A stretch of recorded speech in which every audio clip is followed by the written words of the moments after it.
ৰাজ্যৰ চুকেকোণে চৰকাৰী ভূমি বেদখল সন্দেহযুক্ত নাগৰিকৰ এবাৰ পোহৰলৈ আহিছে হাজো ৰাজহ চক্ৰৰ অন্তৰ্গত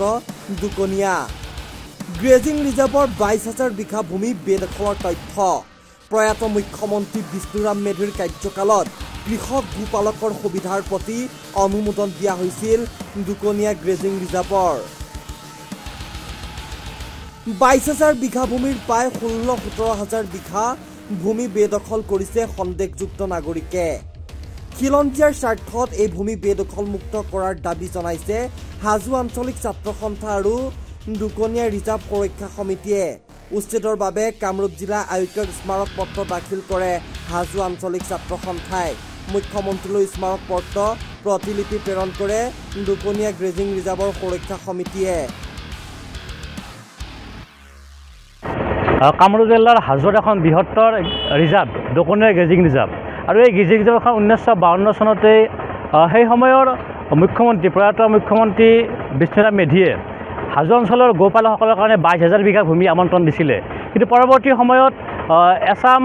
অবৈধ বেদখলকাৰীৰ উৎপাতত থাকিব নোৱাৰি তাৰ পৰা আমাৰ বহুতো গোপালক সেই ঠাই এৰি আহিবলগীয়া পৰিৱেশ সৃষ্টি হৈছিলে আৰু পৰৱৰ্তী সময়ত হাজোৰ বিভিন্ন দল সংগঠনেই হওক বা ৰিজাৰ্ভ সংৰক্ষণ সমিতিকে ধৰি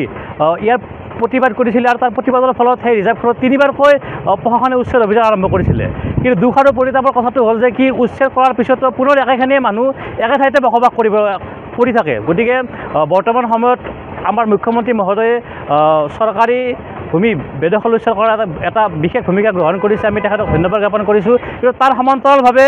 আমাৰ হাজোৰ দুকনীয়া গ্ৰেজিং ৰিজাৰ্ভতো এই বেদখল উচ্ছেদ কৰাৰ কাৰণে পদক্ষেপ গ্ৰহণ কৰিব লাগে আৰু দুকনীয়া গ্ৰেজিং ৰিজাৰ্ভত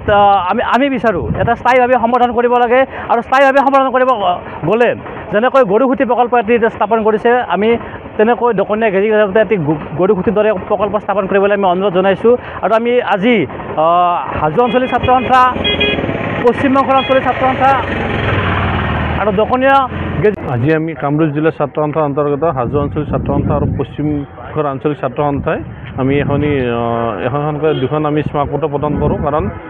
আমাৰ হাজো অঞ্চলত গ্ৰেজিং ৰিজাৰ্ভকে ধৰি আমাৰ 31খন ৰিজাৰ্ভ বিষ্ণুৰাম মেধিয়ে প্ৰদান কৰি থৈ গৈছিল সেই টাইমত 52 চনতে যেতিয়া তেওঁ সুদূৰ ভৱিষ্যতে মানে খেতিয়কৰ কথা ভাবিছিল বা গোপালকৰ কথা ভাবি তেওঁ এই ৰিজাৰ্ভৰ ব্যৱস্থা কৰি থৈছিল কিন্তু এতিয়া গোটেই ৰিজাৰ্ভত বাহিৰগত মানুহে বহি পেলাই গোটেই ৰিজাৰ্ভবিলাক নোহোৱা কৰিছে সেইবাবে হৈছে এই মুখ্যমন্ত্ৰী যি পদক্ষেপ লৈছে এই পদক্ষেপটোত যদি আমাৰ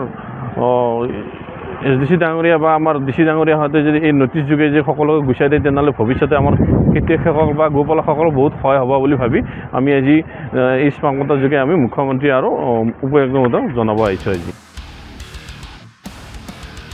news desk report news 8 Assam.